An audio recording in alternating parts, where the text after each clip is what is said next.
Salut à tous, j'espère que vous allez bien, j'espère que tout se passe bien pour vous, que vous allez bien physiquement, que vous allez bien moralement. Aujourd'hui j'avais envie de partager en fait quelques conseils. Je vais vous parler plutôt de mon métier, je suis aide-soignante, donc j'avais envie de partager quelques conseils pour les futurs stagiaires aides-soignants ou pour les stagiaires aides-soignants et aides-soignantes. Moi je suis aide-soignante, je fais partie de la promo 2015-2016. J'avais envie de partager ces quelques conseils aux futurs stagiaires. Et avant de commencer la vidéo, sachez que ce sont mes conseils. Les conseils sont propres à chacun. Vous n'êtes pas obligé de suivre mes conseils à la lettre, vous n'êtes pas obligé de tout prendre. Comme dans la vie, de toute façon, il faut toujours filtrer ce qu'on vous dit. Vous prenez que ce qui résonne en vous et ce qui ne résonne pas en vous, vous mettez de côté, vous ne prenez pas. Donc là, vous faites pareil, vous prenez que ce qui résonne en vous et n'hésitez pas non plus à partager vos conseils aux futurs stagiaires qui passeront par là. Ça leur fera toujours plaisir.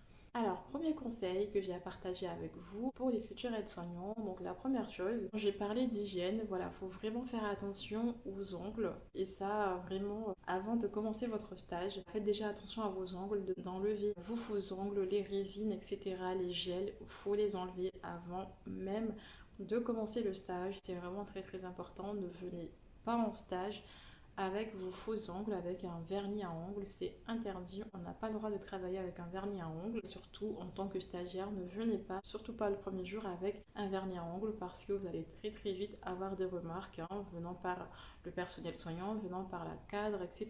Donc il faut vraiment faire attention à ça. Donc, deuxième conseil, c'est de faire attention de ne pas avoir de bijoux, pas de montre, pas de bracelet, rien au poignet, le poignet bien dégagé. Ensuite, faire attention aux boucles d'oreilles, que vous ayez des petites boucles d'oreilles et non pas des créoles ou des grosses boucles d'oreilles. Et pareil au niveau des bijoux, vous pouvez avoir un collier, mais il ne faut pas que ce soit un collier en fait trop long et qui vous empêche de travailler correctement. Et aussi, il faut toujours avoir les cheveux attachés parce que pour travailler, voilà, il faut avoir les cheveux attachés. Le troisième conseil, c'est la ponctualité. C'est hyper important. Venez toujours un petit peu avant, c'est très très important.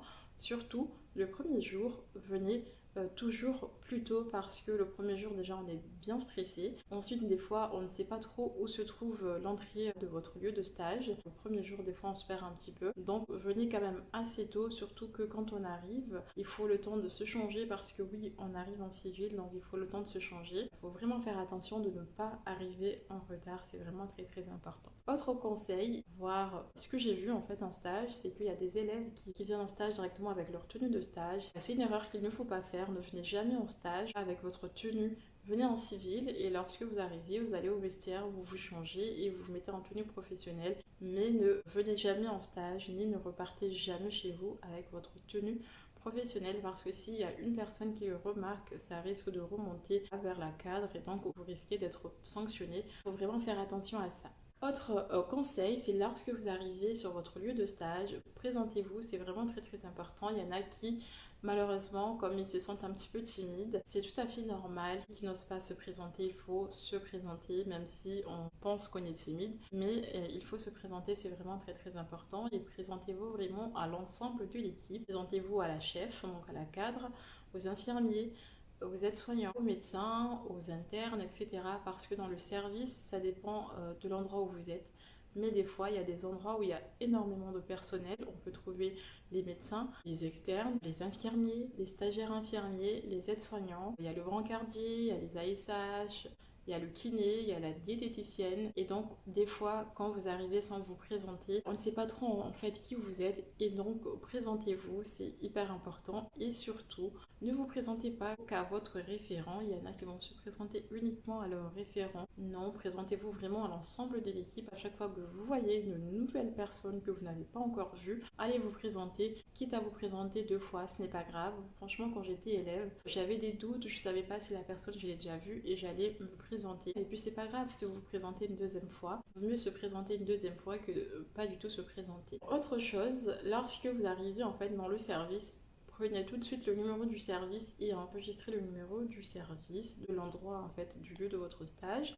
Parce que le jour où vous allez être en retard ou absent, il est important d'appeler et de prévenir que vous allez être un petit peu en retard ou alors vous êtes malade et que vous ne pouvez pas venir. L'erreur de ce que font certains stagiaires, c'est qu'ils n'appellent pas. Vous risquez d'être sanctionné parce que c'est vraiment très très important, parce que vous serez déjà considéré comme futur personnel soignant. Et donc, lorsque vous vous absentez et que vous ne venez pas, votre collègue de nuit est en train de vous attendre pour pouvoir partir. Et donc, si vous ne prévenez pas, on ne pourra pas s'organiser pour pouvoir la remplacer. Et donc, c'est pour ça qu'il est vraiment très très important de prévenir en cas d'absence et en cas de retard, c'est très très important. Autre conseil, c'est que lorsque vous venez en stage, il faut toujours avoir son stylo et son petit carnet calepin pour noter. Alors souvent, les stages vont durer entre 4 semaines, voire 5 semaines. Et il y en a, pendant un mois, ne vont pas venir avec un stylo. Alors qu'un stylo, vous allez en avoir besoin pour tout. Pour noter des renseignements, pour faire les transmissions, pour faire les entrées administratives, pour faire les vestiaires, parce qu'il y a des endroits où il faut faire les vestiaires, pour noter les dates d'examen, les heures pour l'examen. Vous en avez besoin vraiment pour beaucoup de choses. Ça arrive des fois d'oublier son stylo, mais durant toute la durée de stage, ne pas avoir un stylo, ça ne fait pas du tout sérieux, juste de quoi écrire, c'est important. Donc voilà, venez toujours avec un stylo et un petit carnet. C'est pour noter vraiment tout ce que vous devez apprendre, et ce petit carnet, vous pouvez l'utiliser pour toute la durée de votre stage. Mais c'est toujours important d'avoir de quoi noter, c'est important. Autre conseil, c'est de faire attention à votre téléphone. Il y en a qui utilisent leur téléphone de façon abusive, qui en utilisent un petit peu trop, qui se sentent un petit peu trop à l'aise et donc qui ne font plus vraiment attention à appeler, envoyer des messages. Donc à n'importe quel endroit, vous faites vraiment attention de mettre votre téléphone en vibreur ou en silencieux, et si jamais vous voulez passer un petit coup de fil ou envoyer un message, allez vous mettre dans un petit endroit où il n'y a pas tout le monde qui vous voit appeler, parce que déjà, voilà, ça se fait pas. Il faut vraiment faire attention à ça. Dès que vous avez envie de passer un petit coup de fil, vous avez droit, mais faites-le dans un endroit un peu plus discret. Autre conseil, lorsque vous arrivez sur votre lieu de stage, après avoir observé un petit peu, faites un objectif de stage. Donc, et des objectifs de stage, vous n'êtes pas obligé d'en avoir beaucoup, mais ayez des objectifs de stage qui soient cohérents avec votre lieu de stage. Il faut vraiment que ça soit cohérent. Faites-le de vous-même et n'attendez pas qu'on vienne vous demander de le faire. Donc anticipez un petit peu et faites-le. Autre conseil, c'est de ne pas rester trop souvent assise avec l'équipe soignante, parce que des fois on se sent un petit peu à l'aise, comme je l'ai dit, et vous restez avec l'équipe pendant que l'équipe est en train de parler de leur vie personnelle, est en train de raconter leur vie. Donc ne faites pas cette erreur de rester trop longtemps assise avec l'équipe, parce que vous ne faites pas partie de l'équipe et vous êtes stagiaire, faut pas l'oublier. Quand il n'y a rien à faire, vous pouvez rester un petit peu, mais ne restez pas pendant des heures. Juste écouter les gens parler de leur vie, raconter leur vie. Levez-vous, il y a toujours quelque chose à faire, soit aller lire le dossier des patients, des résidents, aller faire une démarche de soins, aller faire des préventions d'escarres. Il y a toujours quelque chose à faire. Surtout en tant que stagiaire, il y a toujours quelque chose à faire. Alors, autre conseil que j'ai à partager avec vous, c'est une fois que vous avez observé un petit peu la journée des aides-soignants, comment ça se passe, etc., commencez après à prendre des initiatives, de vous faire un petit peu confiance et de demander: est-ce que je peux faire ça, est-ce que je peux faire ça. N'attendez pas qu'on vienne vous voir, allez, viens, on va commencer, viens, on va faire ci, viens, on va faire ça. Commencez à prendre des initiatives une fois que vous voyez comment ça se passe la journée. Ça sera très bien vu. Un élève en fait qui prend des initiatives, qui est motivé, qui a envie de faire, qui a envie de voir les choses. Donc demandez: est-ce que je peux faire ça, est-ce que tu peux me montrer comment le faire, etc. C'est vraiment important, ça sera très bien vu. Autre conseil, des fois quand c'est un petit peu calme, des fois l'équipe peut demander aux stagiaires de partir un peu plus tôt. Ça ne veut pas dire que le lendemain vous devez partir plus tôt. Si on vous dit de partir plus tôt, par exemple aujourd'hui, j'ai vu d'autres stagiaires qui malheureusement ont pris ça pour acquis et le lendemain en fait sont partis très tôt également sans que personne ne leur dise de partir. Ne faites surtout pas ça, surtout que selon les jours c'est pas les mêmes personnes, c'est pas la même équipe, et donc ne prenez jamais l'initiative de vous-même de partir trop tôt, une demi-heure avant, voire trois quarts d'heure avant. Ne faites pas cette erreur que d'autres font. Ne faites jamais ça. Si on vous dit ok, vous pouvez partir, c'est autre chose, tout en faisant attention bien sûr, parce que légalement en fait, si vous arrive quelque chose sur la route, vous ne serez pas protégé. Si on vous dit aujourd'hui de partir, c'est ok, mais le lendemain, ne prenez pas en fait ça pour acquis et de partir très tôt. Autre conseil, c'est pour les personnes qui sont fumeurs. Lorsque vous avez envie de sortir fumer, voilà, ayez cette habitude de toujours demander si vous pouvez sortir.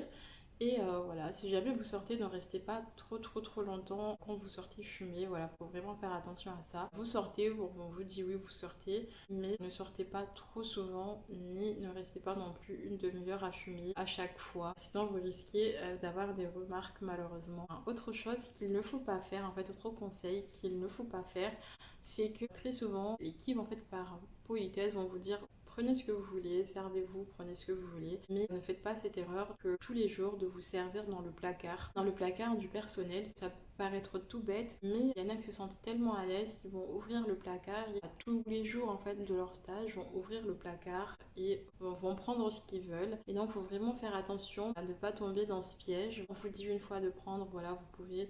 Mais encore une fois, ce qu'on vous dit aujourd'hui ne veut pas dire que tous les jours et toute la journée, vous devez ouvrir le placard et vous servir en fait et prendre ce que vous voulez. Amenez-vous voilà, votre petite bouteille d'eau, amenez-vous votre thé ou votre café si vous êtes buveur de café ou de thé. Amenez-vous votre repas, c'est mieux parce que des fois ils font une cagnotte entre eux. Et si tous les jours vous faites comme si vous étiez déjà, vous faites partie de l'équipe, ça risque d'être moins apprécié par d'autres. Ça peut paraître tout bête, mais il faut quand même faire attention à ça.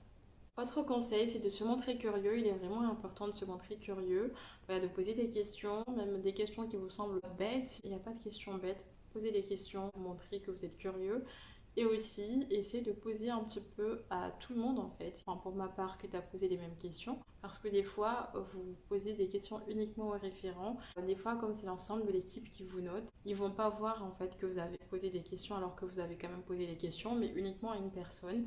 Surtout quand c'est une grande équipe. Donc c'est pour ça qu'il faut poser des questions à chaque personne en fait. Et c'est pas grave, même si vous vous reposez la même question, bien au contraire, hein, chaque personne a sa façon d'expliquer. Peut-être que vous retiendrez mieux la réponse d'une personne plutôt qu'une autre. Donc c'est pour ça, voilà, faut se montrer curieux, poser des questions. Même quand on est timide à chaque fois, voilà, c'est pas grave. Prenez sur vous et posez les questions sur le service, sur les pathologies, sur les résidents, voilà, sur les termes que vous ne connaissez pas. Posez des questions, demandez, c'est très bien vu. Autre chose que j'ai vu que d'autres font, j'ai déjà vu en fait des stagiaires qui se sont montrés motivés uniquement quand il y a le référent de stage. Quand il y a le référent, ils vont travailler, ils vont se montrer curieux, ils vont travailler énormément, ils vont prendre des initiatives, ils vont aller répondre aux sonnettes, ils vont faire vraiment beaucoup de choses. Et quand il n'y a pas le référent, pas tous, hein, mais d'autres stagiaires que j'ai vus vont pas du tout travailler, vont pas du tout prendre des initiatives et ça c'est vraiment dommage en fait. Alors que finalement, comme c'est une équipe, ils se parlent entre eux. Et ça va se savoir, donc ça sert à rien de montrer sa motivation qu'à une personne. C'est vraiment d'être vous-même et voilà, de vous montrer motivé vraiment pour toute la durée de votre stage, pas que devant une seule personne. Et dernier conseil, c'est de savoir rester sur votre statut d'élève. Je sais que c'est pas facile du tout, mais il faut savoir rester sur votre statut d'élève. Il faut quand même se montrer discret et aussi pas faire des dépassements de fonctions. Ne demandez pas à faire des choses qui ne sont pas dans vos domaines de compétences. Restez toujours dans vos domaines de compétences, c'est vraiment très important. Donc voilà pour la vidéo, j'espère qu'elle vous aura plu. Encore une fois, ce sont mes conseils et bien évidemment, vous n'êtes pas obligé de tout prendre. C'est à vous de filtrer et de voir ce qui résonne en vous. Ce qui ne vous convient pas, vous mettez de côté, ce n'est pas grave. Et si vous êtes stagiaire aide-soignant et que vous avez envie aussi de donner des conseils, n'hésitez surtout pas. Ça va certainement faire plaisir et aider au moins à une personne qui passera par là. Voilà pour cette vidéo. J'espère qu'elle vous aura plu. Abonnez-vous si vous avez envie. Si vous avez des questions, n'hésitez pas non plus. Je vous fais tout plein de bisous. Prenez soin de vous. Prenez du temps pour vous. Aimez-vous. Bisous. Ciao.